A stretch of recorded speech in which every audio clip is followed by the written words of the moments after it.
ഇടുക്കി കല്ലാർകുട്ടി പട്ടയ വിഷയത്തിൽ സർക്കാരിനെതിരെ വിമർശനവുമായി കല്ലാർകുട്ടി പട്ടയാവകാശ സംരക്ഷണ വേദി.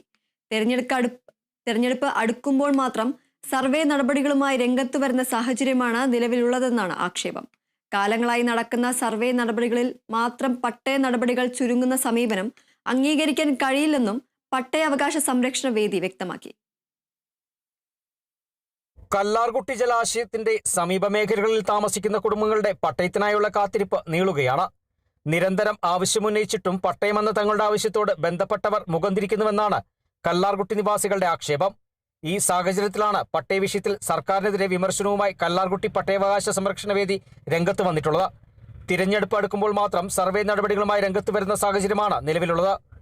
കാലകാലങ്ങളായി നടക്കുന്ന സർവേ നടപടികളുമായി മാത്രം പട്ടയ നടപടികൾ ചുരുങ്ങുന്ന സമീപനം അംഗീകരിക്കാൻ കഴിയില്ല. കല്ലാർകുട്ടിയിൽ പട്ടയം നൽകാമെന്ന സർക്കാർ ഉത്തരവാണ് ഉണ്ടാകേണ്ടതെന്നും കല്ലാർകുട്ടി പട്ടയാവകാശ സംരക്ഷണ വേദി പ്രവർത്തകർ വ്യക്തമാക്കി. കാലാകാലങ്ങളിൽ നടക്കുന്ന ഒരു സർവേ നടപടികൾ മാത്രമായിട്ട് ഈ പട്ടയ നടപടികൾ ചുരുങ്ങിപ്പോവുകയാണെന്നാണ് തോന്നുന്നത്. അത് ഒരു കാരണവശാലും അംഗീകരിക്കാൻ കഴിയുന്ന കാര്യമല്ല. ജനങ്ങൾക്ക് പട്ടയം കൊടുക്കണമെന്ന് സർക്കാരിന് താല്പര്യമുണ്ട് എങ്കിൽ സർവേ നടപടികളെക്കാൾ ഉപരിയായിട്ട് സർക്കാർ ഉത്തരവാണ് വരേണ്ടത്.